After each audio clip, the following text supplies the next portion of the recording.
Welcome to answer. आज हम लोग एक बहुत बेहतरीन टॉपिक के बारे में चर्चा करने जा रहे हैं जिसका नाम रहेगा एलिजाबेथन एज, जो 1558 से 1603 के बीच चलेगा। ये इंग्लिश लिटरेचर का बहुत इंपॉर्टेंट टॉपिक रहेगा। ठीक है, आइए इसके बारे में हम लोग सीखते हैं। एलिजाबेथन एज 1558 से 1603 के बीच चलेगा। Elizabethan age is consider the golden age of English literature. ये इंग्लिश लिटरेचर का गोल्डन एज कहा जाता है क्योंकि इस पीरियड में क्वीन एलिजाबेथ ने फेमस चीज़ों को फ्लोरिश किया, जैसे ड्रामा और पोइट्री और प्रोज को। ये सारी चीज़ें इन्हीं के समय में बहुत ज़्यादा आगे बढ़ी। ठीक है, आइए कुछ नीचे इसमें चीज़ें दी गई हैं जो आपको समझनी चाहिए। फैक्ट रहेगा, हिस्टोरिकल इम्पैक्ट रहेगा, सारी चीज़ें एक साथ इस वीडियो में हम लोग जानेंगे। कहीं कहीं जाने की ज़रूरत नहीं रहेगी आपको, ये सारा चीज़ एक ही जगह आपको हमारे वीडियो में मिल जाएगा। की features of Elizabethan age, golden age of drama. English में देखते हैं इसके बारे में कुछ। This era is the mark by the development of drama. William Shakespeare, Christopher Marlowe and Ben Jonson wrote some of the greatest play in history. Example में देखें, Shakespeare का हेमलेट था, रोमियो एंड जूलियट था, मार्लोप्स का डॉक्टर फोर्टस था। इस युग को नाटक का स्वर्ग युग कहा जाता है। शेक्सपियर, क्रिस्टोफर मार्लो और बेन जॉनसन ने महान नाटक लिखे। उदाहरण के रूप में मैंने पहले भी बताया, हैमलेट है शेक्सपियर का, रोमियो एंड जूलियट है शेक्सपियर का, और मार्लो की डॉक्टर फास्टस है। राइज ऑफ पोएट्री इसमें देखिए, इसी युग में आपका सोनेट्स का प्रयोग किया गया। Sonnets become popular during this time. Poet like Edmund Spenser and Philip Sidney फ्लोरिस। एग्जाम्पल देखेंगे, Spenser the Faerie Queene, Sidney जो लिखा आपका एस्ट्रोफिल एंड स्टेला। सिडनी ने क्या लिखा? Astrophil and Stella. हिंदी में भी एक बार देख लेते हैं। सोनेट शैली बहुत लोकप्रिय हुई। एडमंड स्पेंसर और फिलिप सिडनी जैसे कवि प्रमुख थे।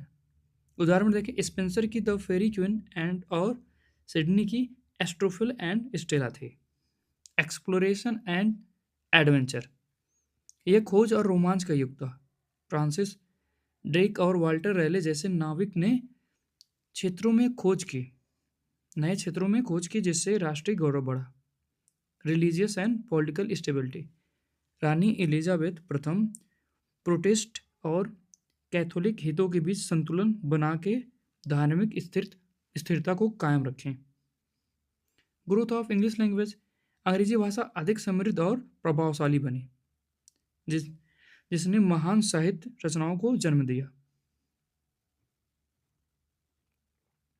Important fact about the Elizabethan age, देखिए, रानी एलिजाबेथ प्रथम जो थी बहुत शक्तिशाली शासिका थी, जिन्होंने कला, खोज और धार्मिक स्थिरता को प्रोत्साहन किया था।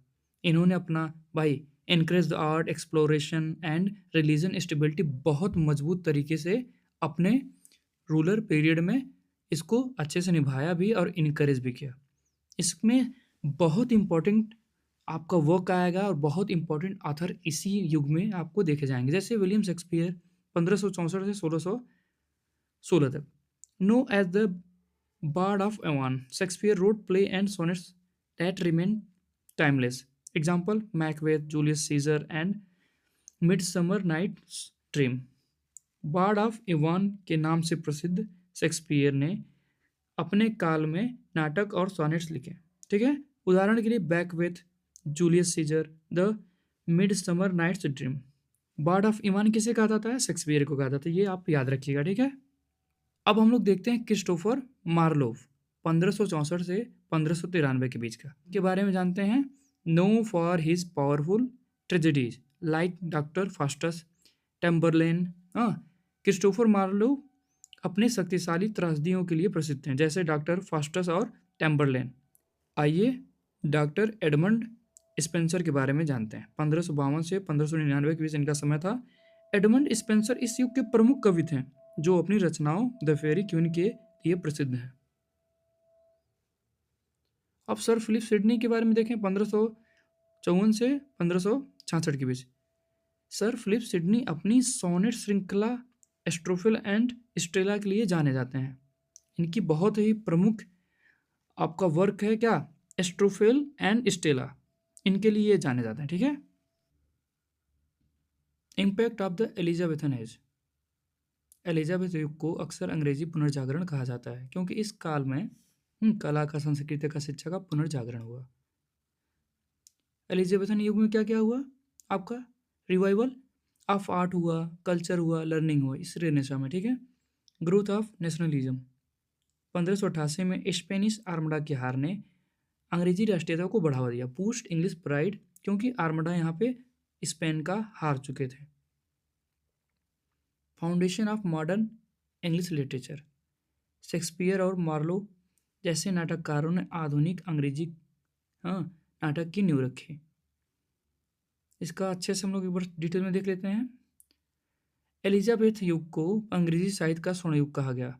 विलियम शेक्सपियर और क्रिस्टोफर मार्लो जैसे लेखकों ने नाटक का विकास किया। स्पेंसर और सिडनी जैसे कवियों ने कविताओं का विकास किया। खोजों और स्पेनिश आर्मडा की हार ने इस युग को चिन्हित किया। रानी एलिजाबेथ प्रथम ने राजनीतिक और धार्मिक स्थिरता को प्रदान किया। यहाँ से आपको सारी चीज़ें क्लियर हो गई होंगी। एक बार आप अच्छे से पढ़ लीजिएगा, स्क्रीनशॉट भी ले लीजिएगा। ये आपको और आसानी से समझाने के लिए बेहतर पीडीएफ है। ठीक है।